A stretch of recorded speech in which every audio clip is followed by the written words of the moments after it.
Hi everyone, I'm Sinhui, your host for today's episode of Behind Telecoms. In the world of telecoms, every major decision is more than just business. It is about ethics. How companies handle political funding, for example, reflects their transparency, accountability, and also priorities. These ethical choices do not stop there. The foundation for a company's environmental, social, and governance practices. By understanding ethics first, we can see whether ESG initiatives are genuinely responsible or just for show. So it helps us to assess their real impact on stakeholders and society. So let's take a closer look. Hi, my name is Bunyao. From a deontological perspective, ethics is about duty and principle. Businesses have a duty to honest and fair, but in Malaysia, political financing law are weak and donation no need to be disclosed. This lack of transparency goes against duty of honest and accountability. Research also shows that donation often come with expectation of policy influence, with violates justice and equality. So from a deontological view, political donation in Malaysia are generally unethical. From a technological perspective, ethics depend on outcome. While donation could support democratic activity, in Malaysia, the negative impact are stronger. Weak regulation lead to corruption risks, policy capture, and unequal influence by weakly donor. Utilitarians' view also show that opaque donation cause more harm than good. So from a technological view, political donation are also unethical. Overall, unethical policy funding weakness transparency, waste public resources, and reduce public trust, showing why strong ethic must guide ESG, especially in governance. First, it weakens democratic accountability. Without transparency, we cannot see who is influencing policy making, which increase the risk of policy capture. Second, it wastes taxpayers' money because public contract may be given based on political loyalty instead of merit, leading to inefficiency. Third, it erodes public trust and increase inequalities. As citizens may feel the system favors weakly donor. To address those issues, three remainders are important. First, create an independent oversight body to monitor compliance and investigate violation. Second, set donation limits and require audits financial reporting so political parties must disclose and justify their funding. Third, introduce a political financing act that mandates full transparency to prevent hidden donations and reduce corruption risks. Those solutions help strengthen accountability and protect democratic integrity. Hi, I'm Casey. I'll explain how Telecoms ESG strategy focusing on Celcom DG is an effective foundation for long-term value creation that has evolved from compliance to a key competitive advantage. Let's break it down into E, S, and G.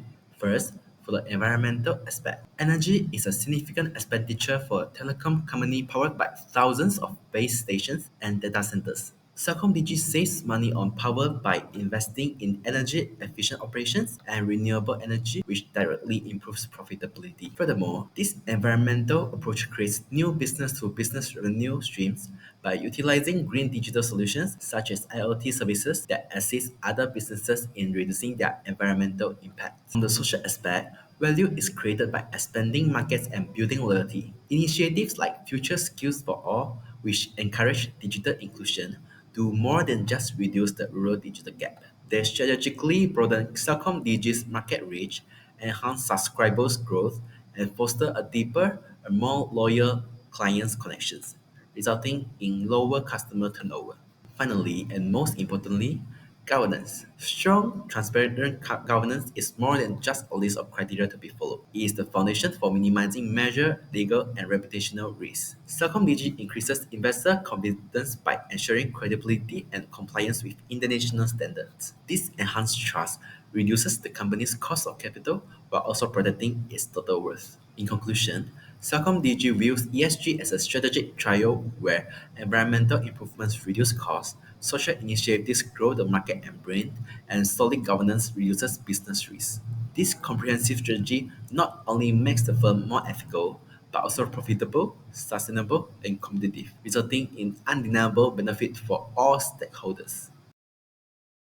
Hello everyone, my name is Ewan and I am the host for Board Committee Characteristics section. We see three critical characteristics.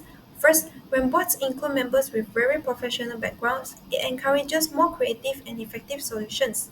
According to stakeholder theory, this strengthens ESG performance as diverse boards bring new insights and global environmental experience, hence enhance the transparency and accountability of carbon reporting. Second, board independence ensures the disclosures are truthful for investors to make decisions.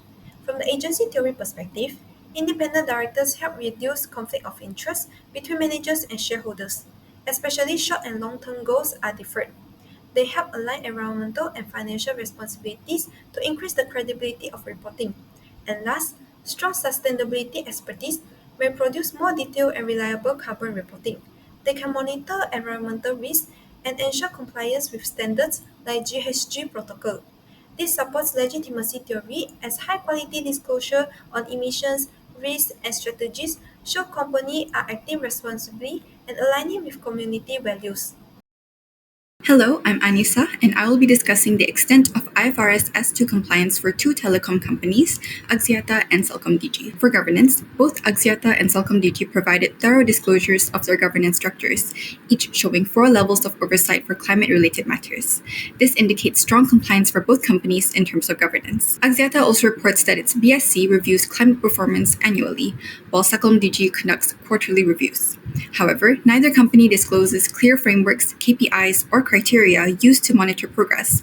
Hence, both demonstrate only partial compliance. Next is strategy, and Axiata shows stronger compliance by clearly identifying physical and transition risks and explaining their material impacts. CelcomDigi, instead, only mentions broad mitigation strategies, such as B2B digitalization, without detailing specific risks. Lastly, while Axiata notes increased compliance costs and R&D as climate-related financial impacts, it does not provide detailed breakdowns, resulting in partial compliance. However, CelcomDigi rated its climate risks as having only moderate financial materiality and provides minimal information, reflecting weak compliance in this area. Moving to metrics and targets, Axiata's net zero targets are SBTI approved with external assurance for Scope 1 and 2, showing strong compliance. As for CelcomDigi, their targets are not yet SBTI validated and will only be submitted in 2025. It also only assures Scope 1 and 2, giving partial compliance. Furthermore, Axiata reports clear quantitative targets and states whether each is absolute or intensity-based, indicating strong compliance. CelcomDigi provides limited quantitative information with one unclear GHG target and mostly qualitative goals, with no progress disclosed, resulting in partial compliance. Now to risk management, Axiata integrates climate risks into its ERM through structured assessments and the CMMI matrix. Its disclosures are fairly detailed, showing strong compliance. CelcomDigi also embeds climate risks into ERM and has a climate working committee, but provides limited climate-specific assessment details despite identifying climate as a key risk, resulting in partial compliance. And finally, Axiata conducts climate scenario analysis but lacks full disclosure of methodology and evaluation steps, leading to partial compliance. CelcomDigi relies on DG's 2022 TCFD report with 3 time horizons. While the analysis appears complete, climate opportunities are only implied rather than explicitly connected to the scenarios, so compliance is also partial. For sustainability-linked executive compensation, Axiata shows partial integration of ESG into pay. The group CEO and senior leadership are held accountable for KPIs and remuneration, with short-term incentive tied to revenue and strategic milestones, and long-term incentive based on total shareholder returns over the 3 years. However, specific ESG metrics and their weightage are not clearly disclosed. In contrast, CelcomDigi provides no explicit disclosure of ESG-linked compensation, and any ESG influence appears indirect and unverifiable, indicating a non-compliance with IFRS S2. When designing ESG-linked executive compensation, Remuneration Committee must focus on 2 key areas. First is the nature of ESG matrix. This must be measurable, material, and aligned with the company's strategic priorities and structured with suitable timeframe for short and long-term goals to ensure fair and consistent evaluation. Second is the agency risk. Executive may manipulate ESG results for personal gain, such as inflating performance through greenwashing. Therefore, safeguards are essential to ensure ESG-linked pay reflects the real sustainability performance. In conclusion, this assignment shows that strong ESG performance is vital for long-term success. Overcoming the governance issue in political funding and improving board oversight on climate disclosures are not 2 distinct challenges but can be interconnected. Companies that focuses on these ethical and governance pillars will succeed in minimizing risk, creating public trust, and enhancing accountability, leading to a long-term value creation for both the business and society as a whole. Hence, thank you.